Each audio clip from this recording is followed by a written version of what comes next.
Greetings, friends, and welcome. The What's Right show is on. Sam Mirejovsky here, Nevada's favorite recovering Californian, behind the What's Right microphone. My email, sam@whatsrightshow.com, at What's Right Sam on X, formerly known as Twitter. I certainly was active on there over the weekend because, as you may have heard, a bunch of left-wingers from America, many of them quite wealthy, traveled to Cuba to show support for the murderous communist regime there. And the whole thing was pure comedy. So you've got this streamer and influencer named Hasan Piker. Piker happens to be Cenk Uyghur's nephew. So it's a relative of Cenk Uyghur, who, of course, is a major Democrat podcaster. And Piker goes there, and he starts a live stream on Saturday from it's the most luxurious hotel in Havana, in Cuba, and he's explaining how actually all of the misery that you see in Cuba is the result of the mean old United States. It's all the fault of the Americans. And that none of the crumbling infrastructure, none of the misery, none of the collapsing economic conditions are the fault of communism. Of course, because, and I am well versed in this, every time you talk to a leftist and you present an example of one of many, all communist regimes, and you go, well, this one isn't working. They tell you, well, it would work, Sam. It would work if only it had been done correctly. Or they blame external factors. So here, right now, there's a fuel embargo. You know, we cut off Venezuelan oil from Cuba, and that's a big problem for them. The Cuban government, the communist government of Cuba, has long been able to survive off of the subsidies provided them by a friendly Venezuelan regime. Well, Maduro's gone, and the new government, they're playing ball with the U.S., and we're putting the pinch on them because we want this regime to end, and everybody understands this. But all the leftists are beside themselves. The idea of a free and economically vibrant Cuba makes them sick. Now, there are some moments of irony in this. By the way, the trip was organized by the Code Pink lady. Remember the pink hats? The pink hats, the pink shirts, they would disrupt various proceedings in Congress. You know the crew, a bunch of screeching ninnies. Okay, so they organized this. Number one, I kept seeing these videos in my feed of how they went on this small little open-air tour bus, and we're driving through the streets, I presume, of Havana. It may have been another city. They're driving through the streets, and people that are there sitting on the curbs, on the walking up the street. I mean, these people are just, you can tell, are just worn down by absolute poverty.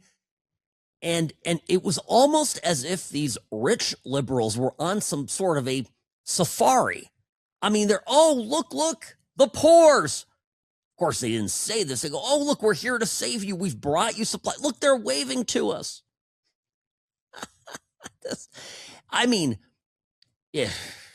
Well, listen, I always come back to my experience.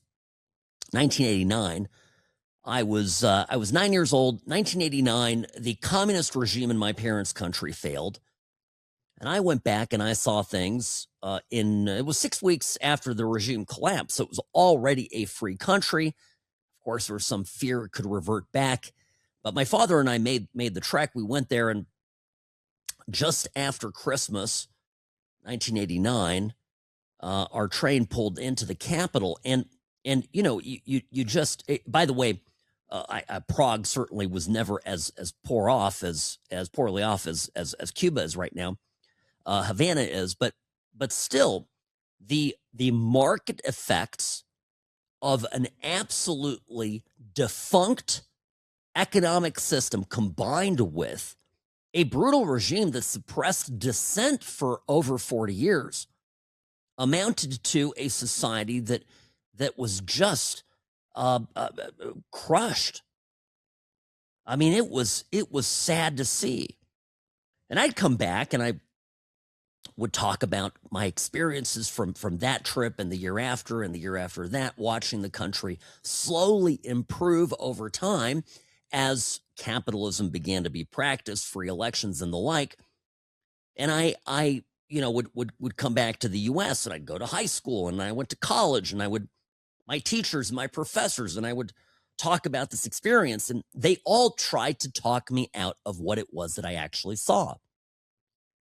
And many of these people in their emphatic insistence that really, that whatever I saw there that wasn't, up to snuff was either a problem with my perception, or really it was that the system that was put in place was not done right. The communism there, you see, was not executed properly. And my retort always was, well, I think they executed plenty of people. And then, of course, the discussion would always, it will always end there. But the problem is the left will never, ever want to see the reality, the true consequences of their political ideology. They just want to ignore it. Ostrich head meet sand. It's just, they don't want to see it. So the situation in Cuba is dire. As of this weekend, probably the worst electricity crisis in decades. And that's because this whole grid that they have is as bad as it can possibly be. And they have never been able to achieve any form of energy independence. There is no market outside of a government-run economy. The people at the top steal everything. And for the rest of the country, they live in absolute poverty. That Hasan Piker guy, as he's broadcasting from this 5-star hotel, explaining during his live stream, well, this isn't really a 5-star hotel. This is, this is not like the kind of 5-star hotel that you would see in New York or you'd see in LA. I thought that part of it was pretty funny. Yeah, of course you're not going to see this anywhere. It's a terrible hotel, but this is the best that they have. And it's not, and I repeat, not a bad hotel, or the economy is not crumbling, or the buildings are not decaying in their core just because of the last 2 months of Trump aggression. But anyway, Hasan Piker is doing this. He's wearing $1,400 Cartier glasses. Now, the internet did what the internet does, and they pointed this out and said, oh, okay, well, this guy's got these glasses that are $1,380. The average annual salary of a Cuban living in communist Cuba is only $156. And so quick math on that, about 9 years for the average Cuban to be able to purchase a pair of Hasan Piker's glasses. And this is just classic. So obviously, when you talk to leftists in the West, they're always the people that want to get the new iPhone when it comes out.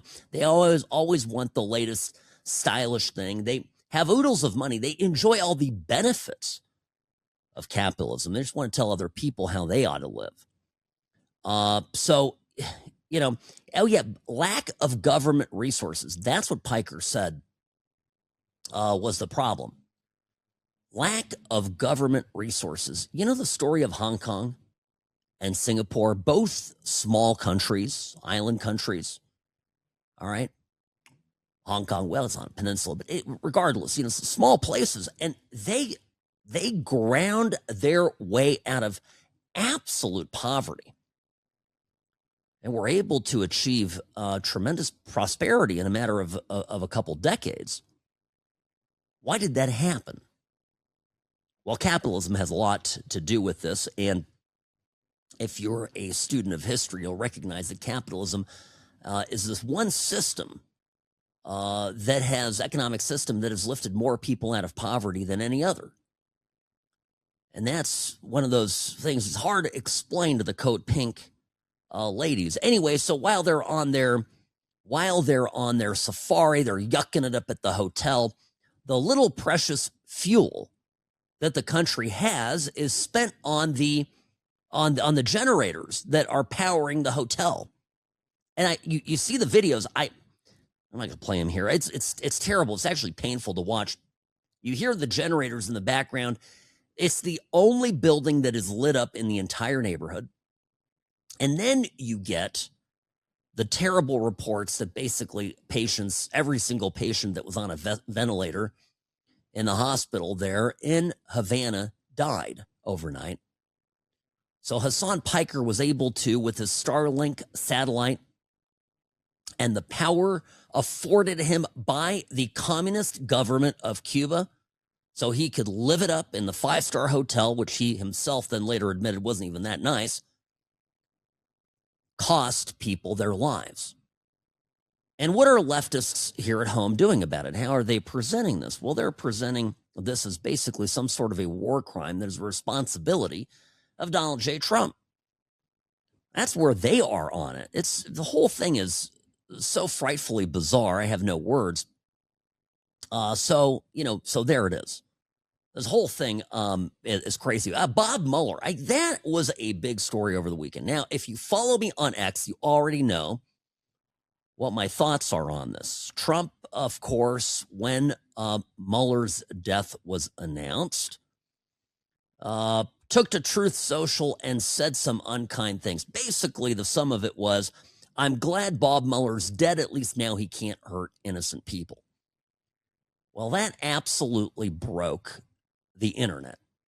And when I say broke, I mean it absolutely wrecked a lot of people, including conservatives. Now, you want to know my off-the-cuff initial reaction, and I said this right away. I said, look, where's my tweet? Want me to read the tweet? This is what I wrote. Okay. Mueller facilitated Obama's vendetta against Trump and his family. I wouldn't post what Trump posted, but I wasn't at the receiving end of that farce. Meaning, of course, the Trump-Russia collusion investigation, right? And then I wrote, the outrage bores me. And that's really what it is. Every time I hear or read some conservative, some Republican, forget the libs for a minute, I'm not interested in what they have to say, but Republicans going, this is beyond the pale, this isn't presidential, this is all this stuff, twisting themselves, contorting themselves into a grotesque, to me, displays of appeasement to the political establishment that really went after Trump in a vast criminal enterprise for which no one has yet paid any price. So to me, the real story is that, right? And by the way, Mueller was a bad dude. And don't tell me, well, you wanted me to be nice about Charlie Kirk, Sam, so now you got to be nice about Mueller. I already said what I said. I said I wouldn't have done it. I probably, and I'm not Trump, and by the way, Trump operates at a higher level than I do. I'll admit that. So I'm not here to criticize it, but I said I wouldn't do it. I wouldn't have done it. But you look at this Mueller guy, and everybody's making him out to be some sort of a saint. And to me, it has the shades of the Joe Kent controversy of last week. Now, what do I mean by this? Joe Kent, of course, is the guy who was the domestic terrorism, guy inside the administration, who last week proffered his letter of resignation. In the letter of resignation said, this is Israel's war in Iran. I can't in good conscience support this. And basically in the entire letter, spent a fair amount of it saying that the dark hand of Israel is behind everything bad going on in the world. And people said, well, you can't criticize this guy. You can't criticize. Look at how many tours of duty he had. Look at his service. He's a veteran. He's a decorated veteran. This guy was at the center of every major fight in the global war on terror. This guy, Sam, you cannot come out and say anything about this guy. This is no good. And the one thing that we've learned in the era of Trump is that nothing is sacred. They hide behind the sacred. Okay, and I'm not necessarily talking about Joe Kent. We'll see how that pans out in the long run. I gave you my thoughts on that last week. But when it comes to Mueller, you know, you can't say this guy gave his service to the country. Mike Benz, who is an attorney and a commentator and one of the most prolific exposers of deep state abuses, cataloger of the deep state and its various criminal enterprises, got into an entire a timeline basically of Mueller's life, the CIA money laundering banks that he set up, the 9/11. Yeah, Mueller ran the Northern California Department of Justice from 98 to 2001. This is when 4 of the 9/11 hijackers were active in Northern California. And then, look, I'm not here suggesting, okay, that Mueller deliberately let these guys do what they did. I'm just saying he was there. It was right under his nose. He didn't do anything. And what happens? He gets promoted after 9/11 to FBI director. You don't fail up. Well, you do in Washington, but it just the whole thing. You start going through, my point is, you start going through Mueller's resume. And this guy is a dirty bird. After the Mueller investigation, the Mueller report that everybody, I love this. The Democrats keep saying, oh, they found all of this stuff. Sam, there were so much criminal activity there.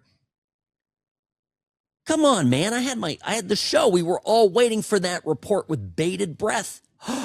What's it going to reveal? And it revealed nothing.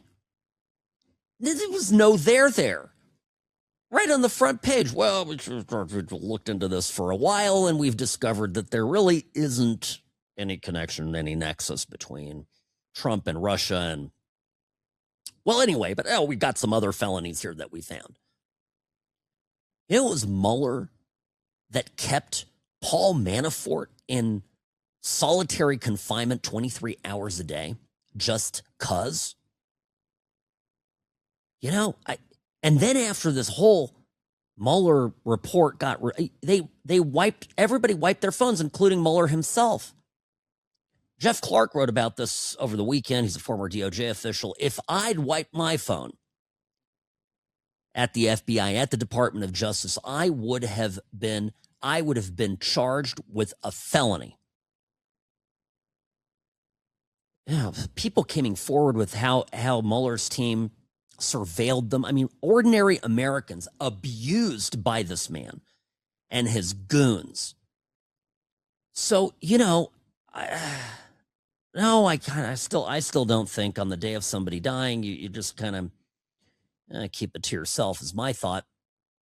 But Trump is well within his rights for what Mueller did to him, did to his wife, to his kids, to his family, to his business, to his administration. I'm telling you, Trump is well within his rights to let loose on this guy. And I'll say one more thing. This may be controversial, and I get it, but Mueller's a piece of shit. Okay? And the best thing, the kindest thing I've seen written from common sense people is, at least those that believe in a higher power, that he's finally going to face some justice in the court that actually matters. Amen to that. Sam Mirejovsky on the What's Right Media Network. Back in a moment. The Sam and Ash team, they wanted me to have the best care. They had my interests at heart. I have an enormous amount of gratitude. I cannot say enough thank you.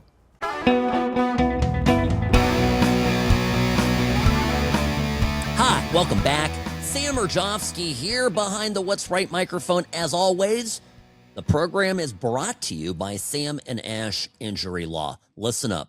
Don't go at your case alone. You might think it's just a claim. I just send some stuff in to the adjuster. I'll write a letter. Everything will be fine. You are not correct about this. I hate to break it to you. The insurance company is focused, singularly focused on saving themselves money. That's capitalism. It's how it works. I'm okay with it. I understand motivations in a capitalist system. Actually, it's far more transparent and obvious than it is in a place like Cuba. But here's the thing. If the insurance company is looking to save money, to make a profit, are you really going to get what's right and what's fair to you? The answer is millions of Americans do exactly that. They try to go at it alone, they get screwed, and ultimately they have to call for help. Cut out that pain. Just do it today. Sam and Ash Injury Law. Sam and Ash.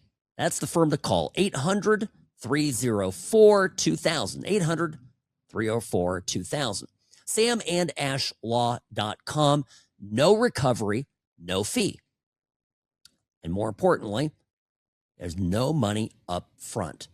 Sam and Ash Law, because you deserve what's right. Now, speaking, friends, of attorneys, I got a doozy of a case for you. Do you remember last week an embarrassing video surfaced from the Georgia Supreme Court where an extremely patient Supreme Court justice there was asking a Georgia prosecutor. This prosecutor is from Tasha Mosley's office. She's the DA over at Clayton County, which is in the Atlanta area. And Tasha Mosley, the more I've read up on her, just kind of seems like another Fannie Willis, to be honest. And so one of her prosecutors basically submitted to the court responsive pleadings that had fabricated cases in them. She just had AI write it. Oh boy, here we go, right? This, you know the story. She had AI write it, and it fabricated a bunch of citations to cases.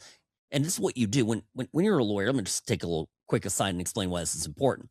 You will tell the court, you will make legal arguments, and you say, these are the precedents for why what I am asking you is the right thing for you to do. And there's two things, right? You have to, well, you can't lie to the court.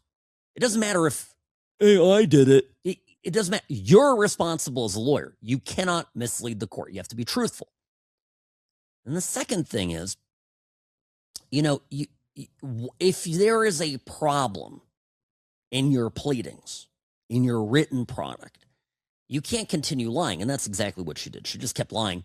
And the whole clip is horrible. Now, I dug into this case a little bit, Robbie, and I was aghast. You know what the whole case was about? This, and I'll just say it here in kind of obvious terms so that nobody gets lost. The DA is black. This prosecutor is black. Okay. There was a white woman, 21 years old. Her name is Hannah Renee Payne. And she's in prison. She got sentenced convicted and sentenced, I think, for life in prison for the following. I'll just tell you what the case is about. She witnessed a 62-year-old black man commit a hit and run, and it was an aggravated hit and run. The guy was intoxicated. He hit a vehicle. There was damage, and he fled the scene. She followed him. Now, I don't think this was a good idea, right? Generally, I advise people not to go, play cops. Okay, but she was concerned, and she's 21 years old, so she follows the guy. And she gets out of her car, starts yelling at him, hey, you got to get out of the car. Stop right now. And comes up to the car, and he grabs her shirt and begins to drive away, at which point this 21-year-old woman, pulls out her handgun and fires one shot at him, striking him in the abdomen, and killed him. Now you know, isn't this backstory kind of interesting? I mean, I guess what I'm saying is the whole prosecution to me kind of stinks. And I wasn't in the trial, but I'm gone through now, and I spent a bit of the weekend looking into it. And I think this young woman has a number of very strong points on which she can appeal her case and appeal her sentence. And I don't think, given these circumstances, that she ought to have been tried with and convicted of malice murder. Okay? And I'm starting to sense a little bit that maybe you've got this black prosecutor's office sort of running a bit of a malicious prosecution on a white lady who killed a black man. I'm not saying that that's what happened. I'm just saying it kind of looks like it happened. Now add onto it the fact that the prosecutor charged with defending the DA's office prosecution of this lady is she's not even bothered to go to court, go to the Supreme Court and verify that the legal research that she did or that her AI program did for her is valid. Now, to me, that's a scandal, right? So I think this story is going to, right now, it's just out there as this, see, AI is doing bad stuff again, and lawyers doing bad stuff with AI. By the way, speaking of this, I'm licensed in California and Nevada.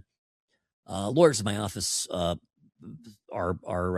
barred to other states too, but I'm in those two states, and I got a notice in my email from the California State Bar, big email, kind of a scary email, like, you lawyers are responsible for whatever you do in AI. Like, you cannot blame AI. And whenever I get an email like, don't do this, I always assume that there's some big case that is before this state bar.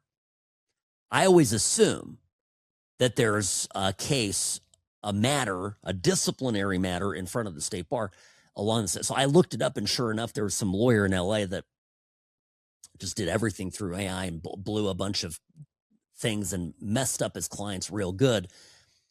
So this is happening. But the story to me, this one in Georgia, is not about the sensational video. It's what happened beforehand. And the video, to me, just affirms that these prosecutors are lazy, not particularly high IQ, because I was listening to this lady and I was not impressed with her lawyering skills, that they get away with this stuff. Because I'll tell you this. Oh my gosh, Robbie, I'm going to say something controversial again. Okay, here we go. I'm watching the video, and the white Supreme Court justice in Georgia is so deferential and polite and accommodating to the black prosecutor who just got caught absolutely lying to the court, like bold-faced lies to the court. And in my head, I'm thinking, I've seen appellate work, done appellate work. These people are not forgiving. I don't know this particular judge. I've never done any appellate work in Georgia, so maybe this guy's just Mr. Saintliness. But it just reminds me of that the system, there are so many people, particularly white liberals, who are invested in DEI so badly that they bend over backwards to accommodate what in any other circumstances would be really unacceptable and abhorrent behavior, and would get their asses chewed out. And, if you think this is controversial, trust me, I've done this a long time, and I've seen it. I've seen this in practice. So the story is going to get bigger, is my point, okay? Now, another story that, boy, I don't want to talk about Tucker. Oh my gosh, I'm going to do it. I'm going to do it because just like the circus in Cuba, the Code Pink ladies that went to Cuba, Piker Hasan doing his live cast from his 5-star hotel, the only property that has lights on, while the rest of Cuba is in the darkness, including a hospital where people died that night because their ventilators didn't work. Okay. Just like that, again, the West does not understand communism. And this is on display with China in a big way. See, Tucker had another guest on, another controversial guest who he platformed and then didn't really question and agreed with him to a great extent throughout their conversation. This guy is obviously an agent of the Communist government of China. His name is Jiang. I'm not going to try to pronounce his first name, which in China, the first name goes second, right? So Jiang is his family name. Listen, I can give you all the European stuff. I can pronounce that. Eastern Europe, I gotcha. China, I'm not going to attempt it. But his last name is Jiang. And this guy goes on and he basically says, look, we've got a solution here. The solution for peace in our time. Right, kind of shades of Neville Chamberlain. Peace in our time, and I'm paraphrasing, is for America to share power with China, among other countries. Now, this is pure, unadulterated Chinese propaganda. By the way, the Chi-Coms don't want to share power with us. I want to make that really clear. I feel like I have to, because that was my first reaction. I mean, really? China wants us to lay down for them so they can march over us, right? That's the answer you tell anybody that says, oh, China just wants to coexist with us. Can't we all just coexist? Right. Now, the second thing is this guy, and you look through his history, this Jiang guy, he was born in China. He immigrated to Toronto as a child around the age of 6. He went to Yale. You see a pattern developing here. He got his BA in English Lit at Yale, and then he went back in 1998 to China and began teaching at Peking University. Okay? Now, this is where the West just doesn't understand how things work in communist countries. You cannot just pop over to China, particularly as a native Chinese person. You can't just pop over to China and say, okay, I'm going to start teaching in a major university, in any university, right? You can't. The government has to clear you. You have to be approved. And you are a highly suspicious person if you were in the West. So you have to go into a Chinese police station and you're going to speak to somebody fairly high up, and they're going to write in it used to be a little book that they used, but now it's all digital, I presume. And they have to create a record on you. They already have the record, but they have to fill it in. And they have to get you to swear fealty to the regime. You know, this is what I am telling you is not even up for debate. There's even more to it, actually. I'm giving you the milquetoast version of it, okay? China's a country, when people fall out of line, when their citizens fall out of line, do extractions. And these are things, straight out of a Dan Brown novel. I mean, they just come up to you in the middle of, the street and stick a hypodermic needle in your neck and put a bag over you, and you're on a diplomatic flight back to Beijing. So this is how it works in China, folks. Anyway, Tucker presents this guy, and here's the clip that kind of sums it all up, this absurd clip. This is what Jiang was telling Tucker, and Tucker's just like, oh yeah. So what I would do is basically sit down everyone, okay, including Russia, China, Iran, and say, it's time for a new world order where we are partners in this relationship, right? Before America was a hegemon, before the US dollar was a world reserve currency. But now what we want to do is open a dialogue where everyone is respected, where America is no longer the bully, but a willing partner in creating a new economic order that benefits everyone and not just a few. I think that's the wisest possible advice and probably the only path that preserves civilization. But the one country standing in the way of that is Israel. Of course, it's the Jews. Now, even without the gratuitous slam of Israel, this whole thing is absolutely bonkers, right? It's nuts. Now, first of all, this guy is crazy himself, right? This Jiang guy. He's been on other podcasts where he said some pretty wild things. For example, just earlier this month, what did he say? He went on Breaking Points with Crystal Ball and Sager and Jetty. And this was an episode titled U.S. Will Lose the Iran War. Listen. And the last factor that is very important is the eschatological factor, where if you look at the Epstein files, it's clear that we are run by secret societies. It's clear that the world is run by these individuals who have a lot of power. We don't know who they are, but they control the military. They control the national security apparatus. And these people, there are different names for these people. You can call them the Illuminati. And the Illuminati are composed of three major groups, okay? You have the Jesuits, who control the Vatican. You have the Sephardim Frankists, which control the modern state of Israel today. And you have the Freemasons, which control the national security apparatus of the United States.